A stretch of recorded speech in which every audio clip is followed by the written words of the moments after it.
네, 안녕하세요. 오늘도 지구과학 5원 시간이 됐고요. 오늘 배울 내용은 교과서 45페이지 퇴적암의 생성과 종류에 대해서 배워보도록 하겠습니다. 자, 오늘 배울 내용 중에 가장 핵심 개념이 퇴적암인데 퇴적암이 뭔지 배워볼게요. 자, 퇴적암은 암석입니다. 암석. 근데 어떤 암석이냐면 암석이 잘게 부서진 쇠설물. 그러니까 원래 다른 암석이 있었는데 얘네들이 막 부서져가지고 나온 이런 부스러기, 이런 쇠설물 또는 물에 녹아있는 물질 또는 생물의 유해, 생물의 시체 또는 화산 불출물 등의 퇴적물. 그러니까 암석 부스러기나 물속에 녹아있는 이런 물질들이나 아니면 뭐 생물의 이런 시체 또는 화산에서 분출되는 이런 화산에서 분출되는 분출물들, 이런 것들을 다 퇴적물이라고 부르는데 얘네들이 다져지고 굳어져서 생긴 암석을 퇴적암이라고 부릅니다. 우리 화성암은 마그마가 굳어서 만들어진 암석이고요.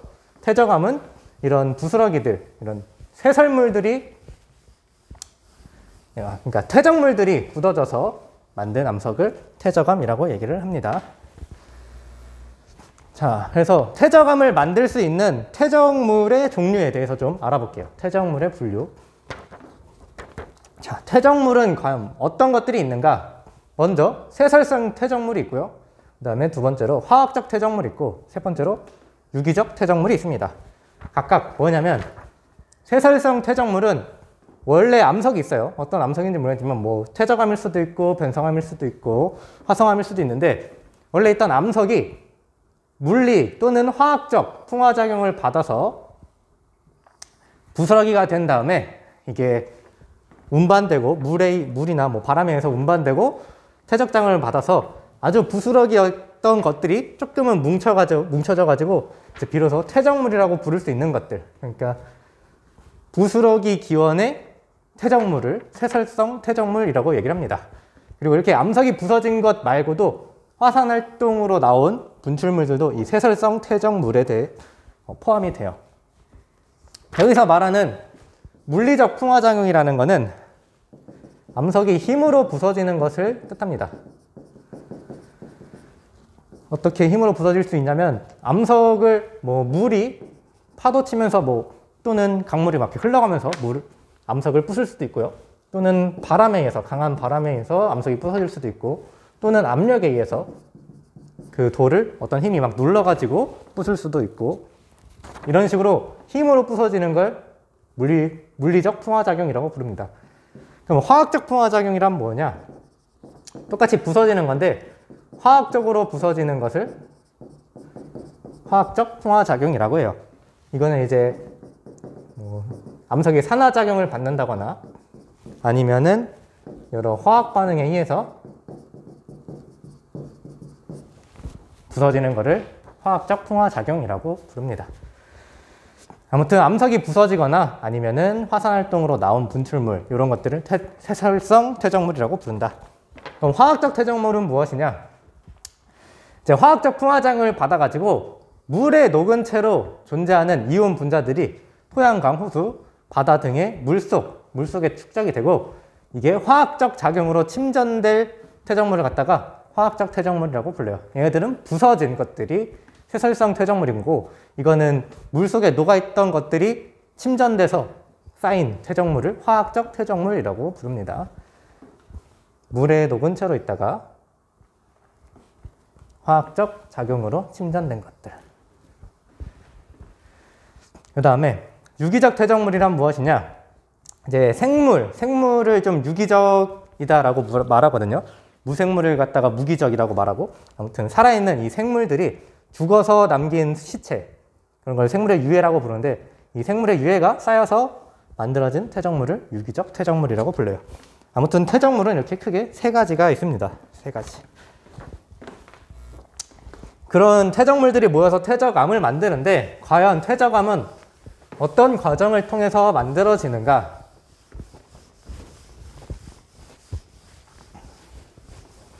먼저 1차적으로 풍화작용을 받습니다. 풍화작용. 원래 있던 암석이 풍화작용을 받아서 막 잘게 부서져요. 그리고 그 잘게 부서진 것들이 운반되고 어딘가에 쌓입니다. 뭐 이게 부서진 게 사실 그렇게 양이 많지 않을 거예요. 원래 암석을 만들 만큼 그 가루가 엄청 많지 않을 겁니다. 그 지역에서 나오는 것만 따지면. 근데 여기서 부서져서 어딘가로 가고, 또 여기서도 부서져가지고 어딘가로 가고, 어디선가 또 부서져가지고 또 어딘가로 가고, 그러면 이 모든 여러 지역에서 부서진 것들을 다 한 곳에 모을 수 있다면 그거는 꽤 많은 양이 될 수가 있겠죠. 이런 식으로 이 부스러기들을 운반하고 한 곳에다가 모아놓는, 이걸 퇴적작용이라고 부르는데, 이렇게 1차적으로 부스러기가 된 것들을 운반시키고 한쪽에 모아놓는 걸 이렇게 운반 및 퇴적작용이라고 부르는 겁니다. 그 다음에 이 쌓여있는 이 부스러기들이 속성작용이라는 걸 받아요. 속성작용. 그리고 이 속성작용 안에는 압축작용이랑 교결작용이라는 이 작용으로 두 가지로 나눠지게 됩니다. 속성작용 안에 이 두 가지 작용이 또 있어요. 그리고 이 압축작용은 다짐작용이라고도 불러요. 똑같은 말입니다. 똑같은 말. 어떤 큰 틀에서는 풍화작용, 그 다음에 운반 및 퇴적작용, 그 다음에 속성작용, 이 과정을 다 거쳐야 퇴적암이라는 게 생성이 되는데, 과연 이 풍화작용, 속성작용, 뭐 이런 것들이 어떤 건지 좀 더 자세히 보겠습니다.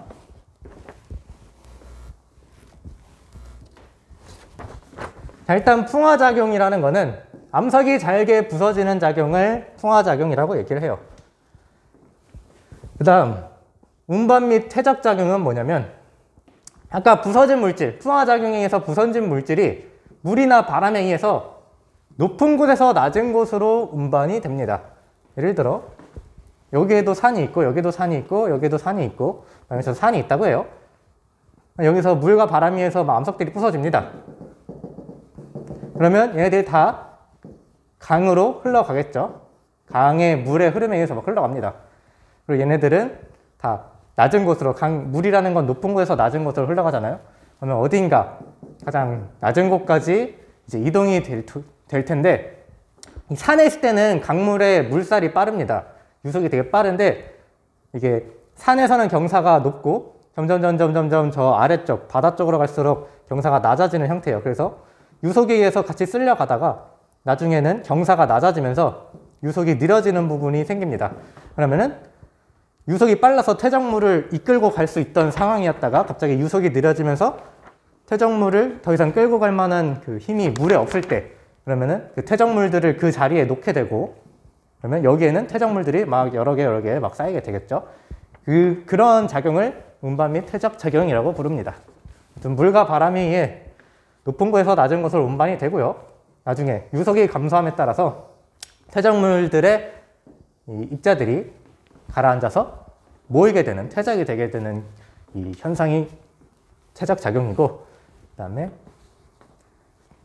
이렇게 운반돼 가지고 퇴적될 수도 있고요. 또는 하천수나 해수에 의해서 용해된 물질이 화학적으로 침전하여 퇴적될 수도 있습니다. 물 안 속에, 얘는 물이 물리적으로 끌고 간 것들이고, 물 안에 얘네들이 다 녹아 있었는데 이제 화학적 작용이 일어나 가지고 원래는 물 속에 녹아 있던 것들이 이제 고체로 침전되게 되는 그런 경우, 그때도 이런 운반 및 퇴적작용이 일어났다라고 얘기를 합니다. 아무튼 이렇게 한 곳에 모이게 된 퇴적물에 마지막으로 속성작용이라는 게 작용이 되면 퇴적암으로 완성이 돼요. 이 속성작용은 뭐냐면, 퇴적물이 쌓인 거는 여기까지 얘기죠. 풍화작용 이후에 운반되고 퇴적된 작용들. 그 이후에 마지막으로 퇴적암이 되기까지의 과정을 설명한 게 바로 속성작용인데, 이 속성작용은 또 압축작용과 극열작용으로 나눠지게 됩니다.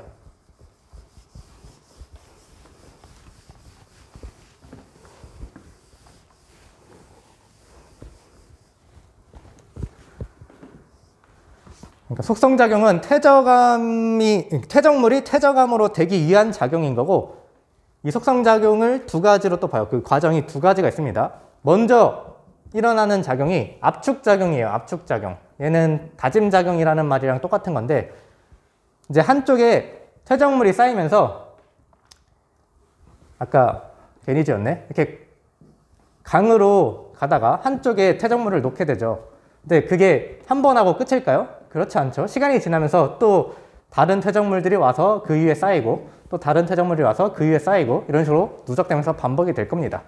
그래서 위에 쌓인 퇴적물이 아래에 쌓인 퇴적물을 눌러가지고 자기의 힘, 무게로 아래에 있는 퇴적물을 눌러서 다져지는 작용을 갖다가 압축작용 또는 다짐작용이라고 얘기를 해요. 그리고 이 압축작용이 일어나면 퇴적물 사이의 공극이 줄어들고요. 이 전체적으로 이 퇴적물 이 전체의 부피가 감소하게 되고 그 부피가 감소하니까 밀도는 반대로 증가하게 됩니다. 이렇게 다져진 애들이 죄송해요. 이거 교결작용인데 속성작용이라고 써놨네요. 교결작용입니다. 교결작용. 고쳐주세요. 아니다. 제가 이거 찍을 때 발견했으니까 학습지는 고쳐서 올려놓겠습니다. 아무튼 교결작용. 자, 교결작용이란 무엇이냐? 다져진 입자들 사이에 다짐작용으로 다져진 입자들 사이에 이제 물이 더 흐르게 돼요. 아직 강물이 유속이 낮아졌을 뿐이지 계속 흐릅니다. 흐르면서 그 물에 녹아있는 교결물질들, 이 교결물질이라는 거는 접착제를 말하는 거예요. 접착물질. 물에 녹아있는 교결물질이 퇴적물 입자 사이에 침전이 됩니다. 퇴적물 입자를 물이 흐르면서 물속에 녹아있던 교결물질이 그 안에 조금씩 남게 돼요. 퇴적물 입자에. 그러면 걔네들이 어떤 역할을 하느냐? 퇴적물들끼리 뭉쳐져 있을 때 그래도 아직까지는 다 개별로 되어 있거든요. 아무리 뭉쳤다고 해도 꽉 뭉쳤다고 해도 이렇게 들어올리면 다 부스러기끼리 흩어지게 됩니다. 근데 물이 흐르면서 물 속에 남아있는 이 교결물질들이 그 퇴적물 사이에 침전이 되면서 그 퇴적물들을 다 엉겨붙게 만드는 현상이 벌어지게 돼요. 그걸 갖다가 교결작용이라고 얘기를 하고, 아무튼 이런 접착제 물질은 물속에 규질 또는 석회질 물질들이 이 접착제 역할을 합니다. 아무튼 얘네들이 퇴적물 입자 사이에 침전돼 가지고 퇴적물 알갱이를 서로 단단하게 달라붙어서 굳어지게 하는 작용을 규결작용이라고 얘기를 해요.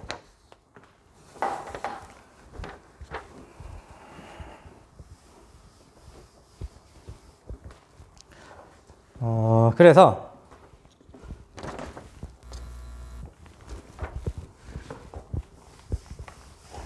이걸 좀 그림으로 표현을 한다면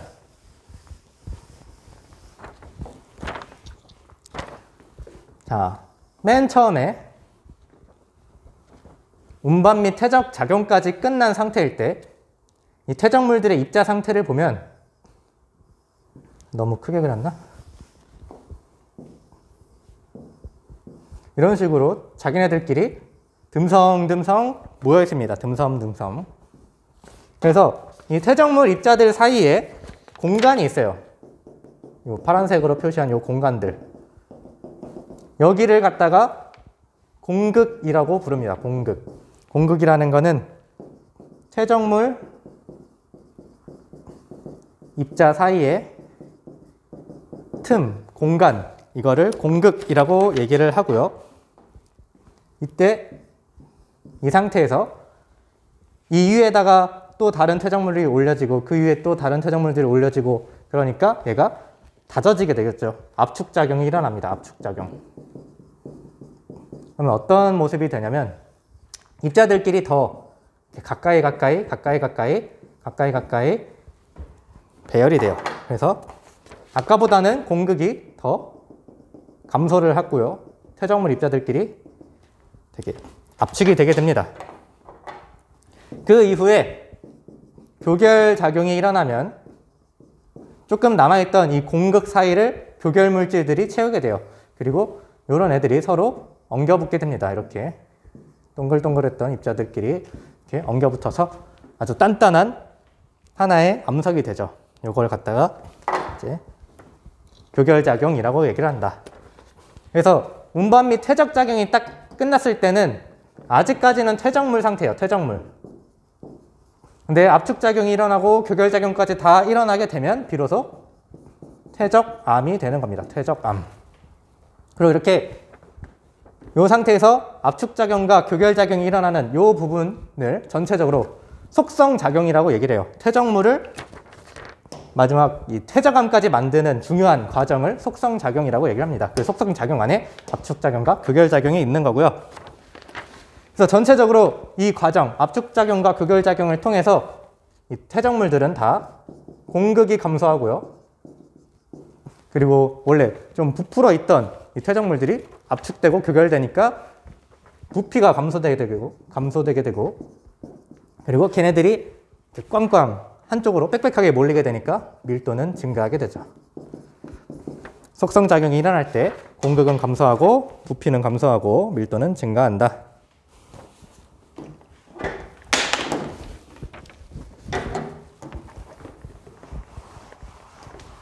그래서 퇴적물들, 우리가 배운 퇴적물 3개, 뭐 쇠설설 퇴적암, 화학적 퇴적암, 유기적 쇠설설 퇴적물, 화학적 퇴적물, 유기적 퇴적물 이런 것들이 이 퇴적암의 생성 과정을 통해 퇴적암으로 변하게 되는데 이때 퇴적암도 분류를 할 수가 있어요.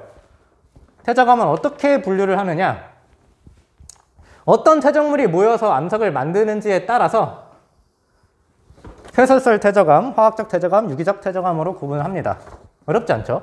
쇠설성 퇴적물들이 모여서 퇴적암을 만들면 쇠설설 퇴적암, 화학적 퇴적물들이 모여서 퇴적암을 만들면 화학적 퇴적암, 유기적 퇴적물이 모이면 유기적 퇴적암 이렇게 된다. 좀 더 자세히 보면 얘는 쇠설성 퇴적물이 쌓여서 만든 건데 이제 퇴적물의 입자 크기에 따라서 세부적으로 구분을 하고요. 얘는 쇠설성 퇴적물 중에서도 입자 크기가 큰 애들이 있고 입자 크기가 작은 애들이 있고 입자 크기가 더 작은 애들 이런 것들이 있는데 이렇게 큰 애들이 모여서 퇴적암을 만들었을 때 이름 다르고 중간인 애들이 모였을 때 만든 퇴적암 이름 다르고 아주 작은 애들이 모였을 때 만든 퇴적암의 이름이 다릅니다. 그 다음에 화학적 퇴적암은 어떻게 만들어지냐면 물에 녹아있던 물질이 화학적으로 침전이 되거나 물이 증발해가지고 물속에 녹아있던 것들이 잔류해서 만들어진 퇴적암을 화학적 퇴적암이라고 얘기를 해요. 그래서 바닷물 녹여가지고 소금 만들어내는데 소금을 그 물에 녹아있던 소금을 채취를 해냈는데 그런 게 바로 화학적 퇴적암의 이제 하나의 일종입니다. 그 다음에 유기적 퇴적암은 생물의 유해가 유기적 퇴적물이 모여서 만들어진 암석을 유기적 퇴적암이라고 부릅니다. 이 각각의 퇴적암의 좀 종류를 자세하게 알아보면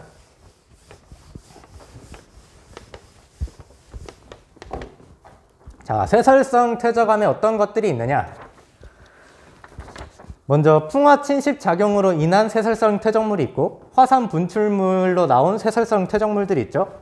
그 두 가지가 따로따로 화산 분출물이 모여서 만든 퇴적암이랑 암석 부스러기가 만든 퇴적암 두 개를 좀 보겠습니다. 따로 보겠습니다. 먼저 암석 부스러기가 만든 퇴적암들 중에 입자 크기가 굉장히 큰 것들이 있어요. 그래서 암석 부스러기, 그 퇴적물들의 입자가 굉장히 큰 거를 자갈이라고 얘기를 하고요. 그 자갈들이 모여서 퇴적암을 만들면 여감이 됩니다. 여감. 그 다음에 퇴적물들의 입자 크기가 좀 중간인 거. 요 모래. 그런 걸 모래라고 부르는데 모래가 모여서 퇴적암을 만들면 사암이라고 얘기를 해요. 그 다음에 입자 크기가 아주 작은 거는 점토라고 부르는데 이 점토가 모이면 이암 또는 셰일이라는 퇴적암을 만들게 됩니다. 여기 구체적인 수치, 입자 크기의 수치가 써 있는데 수치는 알 필요 없고요. 우리가 알아야 되는 거는 자갈, 모래, 점토 중에 가장 입자 크기가 큰 건 자갈이다. 가장 입자 크기가 작은 건 점토다. 입자 크기가 중간인 건 모래다. 이 정도만 알아두시면 됩니다. 자갈이 모이면 여감, 모래가 모이면 사암, 점토가 모이면 이암 또는 셰일 이렇게 구분을 한다. 그리고 화산 분출물에 의해서 얘네들이 모여서 만든 퇴적암은 응회암이라고 불러요. 응회암. 응회암은 화산 분출물이 모여서 만든 거다. 다음 화학적 퇴적암, 침전 또는 증발로 인해서 생기는 퇴적암이라고 부르는데 이런 CaCO3, 이제 석회 물질이 침전돼 가지고 암석을 만들게 되면 석회암이라고 부르고요. 네, 증발될 때는 주로 이 NaCl이 남아서 물 속에 있던 NaCl이 남고 물이 증발돼 가지고 어떤 퇴적암을 만들게 되는데 그거는 우리가 암염이라고 부릅니다. 암염. 그리고 유기적 퇴적암은 식물의 시체가 모여서 만들 수도 있고 석회질 생물체, 뭐 조개 껍질이나 산호 이런 것들이 모여서 만들 수도 있고 또는 규질, 이제 규소로 이루어진 생물체들이 모여서 퇴적을 만들 수도 있고 뭐 그런데 식물이 모여가지고 석탄을 만들게 되고요. 이런 조개 껍질이나 산호 같은 석회질 생명체가 모여서는 석회암을 만들고요. 그리고 규질 생명체가 모여서는 셔트라는 퇴적암을 만듭니다. 식물은 시체가 된 다음에 땅 속에 매몰되고 그러면 이 땅 속 깊은 곳은 온도랑 압력이 높거든요.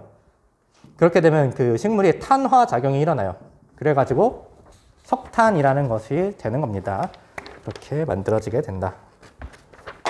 이렇게 세설성 퇴적암, 화학적 퇴적암, 유기적 퇴적암의 이 퇴적물에 따른 퇴적암의 종류 자세히 한번 봤고요. 이것들은 웬만하면 기억을 해두시는 게 좋을 것 같습니다.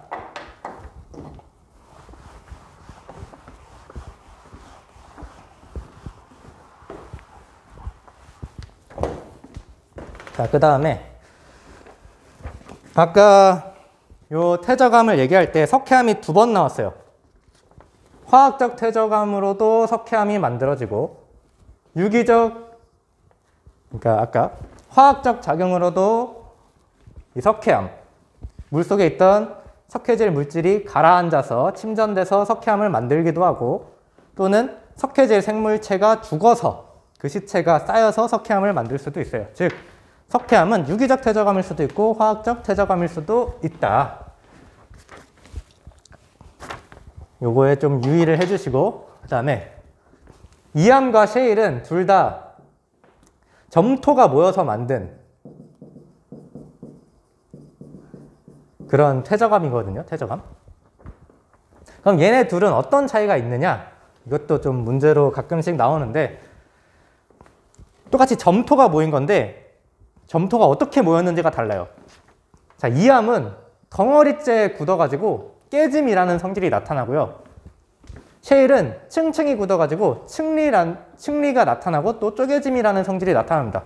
일단 층리는 이따가 볼 거고, 자, 뭔 말이냐면 점토 이 덩어리가 있는데 이 덩어리가 한 번에 딱 서로 굳어가지고 퇴적암을 만들면 이암이 돼요.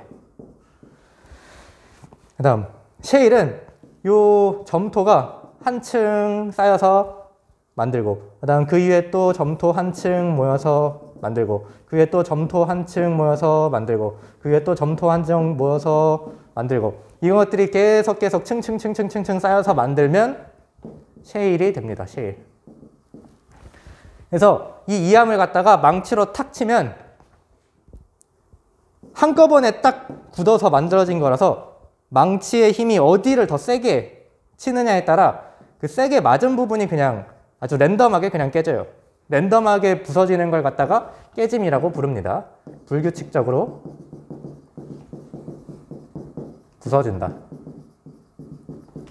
근데 이 셰일에다가 망치를 탁 치면 얘들이 다 층으로 이루어진 것들이 뭉쳐서 만들어진 거라 이 한 층 한 층이 떨어져 나가요. 얘는 랜덤하게 부서지는데 얘는 무조건 이 층이 떨어져 나가면서 부서집니다. 즉 이렇게 일정하게 예상할 수 있게 일정하게 부서지는 거, 이런 성질을 쪼개짐이라고 부르고요. 결국 이암과 셰일이 이렇게 차이가 나게 된 이유는 굳어지는, 만들어지는 시간의 차이인 거죠. 얘는 점토 덩어리가 한 번에 아주 빠른 시간 내에 만들어진 거고, 셰일은 한 번 쌓인 애가 그 위에 하나 더 쌓여서 층 만들고 그 위에 하나 더 쌓여서 층 만들고 이렇게 시간이 오래 걸려서 아주 시간적으로 오래 걸려서 만들어진 게 셰일인 겁니다. 그리고 얘는 시간적으로 아주 짧게, 얘는 시간적으로 굉장히 긴 시간 동안 만들어진 애다. 두 개를 비교했을 때 얘가 더 짧은 시간 내에 만들었고 얘가 긴 시간이 걸려서 만들어졌다.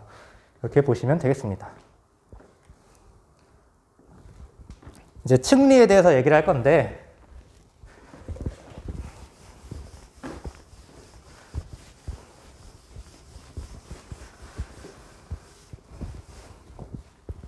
자, 먼저 층이라는 걸 알아볼게요. 층. 퇴적암이 층을 이루면서 쌓인 모양을 갖다가 층이라고 부릅니다. 그러니까 아까 뭐 이런 식으로 그려가지고 퇴적물들이 이렇게 쌓여서 어느 한 곳에 쌓여서 퇴적암이 된다라고 얘기를 했습니다. 그때 정말 우리가 눈으로 볼 수 있는 스케일, 뭐 요만한 암석이 생길까요? 그렇지 않죠.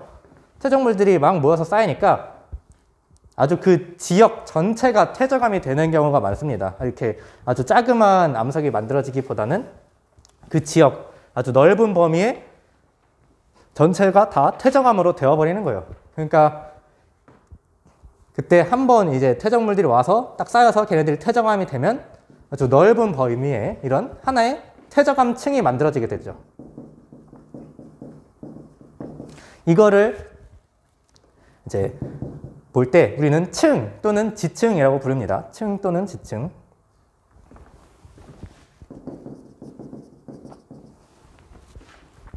자, 그리고 이게 계속 반복되죠. 한 번 쌓아서 퇴적암 만드는 게 아니라 계속 산에서 퇴적물들 계속 쓸려가지고 또 다른 층 만들고 또 다른 퇴적암 층 만들고 시간이 지나면서 또 다른 층 만들고 계속 층층층층 쌓이게 될 겁니다. 이렇게 여러 개의 층이 쌓여가지고 꼭 줄무늬 같은 걸 만들게 돼요. 이렇게 층이 모여서 쌓인 줄무늬를 층리라고 부릅니다. 층리. 그 다음에 층리면이라는 용어가 있는데 이거는 각 층의 경계면이에요. 결국에 얘네가 지금 우리가 옆에서 봐서 그렇지 3차원적으로 보면 이런 직륜면체 이런 걸 거란 말이죠. 그때 여기 이 층의 면, 요걸 갖다가 층리면이라고 부릅니다. 그러면 요 층이랑 요 층 사이에 또 다른 요 층리면이 있겠죠. 그 다음에 얘랑 얘 사이에도 요런 층리면이 있을 거고 이렇게 층의 면을 갖다가 층리면이라고 부른다. 층리면. 아무튼 층이랑 층리랑 층리면이 어떤 걸 뜻하는지만 아시면 될 것 같고요. 마지막으로 이암이랑 셰일을 직접 사진으로 보고 마무리하겠습니다.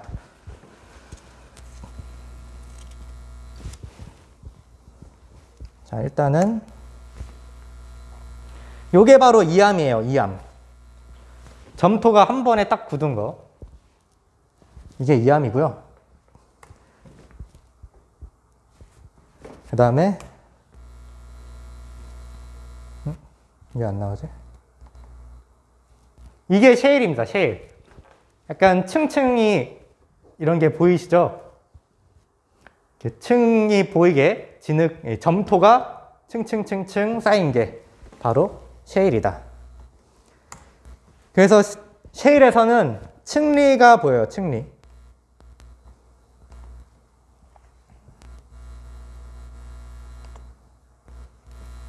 여기 셰일은 층층이 굳어서 층리라는 게 나타난다고 했죠. 층리라는 거는 이제 여러 개의 층이 쌓여서 나타내는 무늬를 층리라고 부르는데 이거를 이제 셰일에서 발견할 수가 있다. 이렇게 층의 줄무늬, 층리가 나타난다.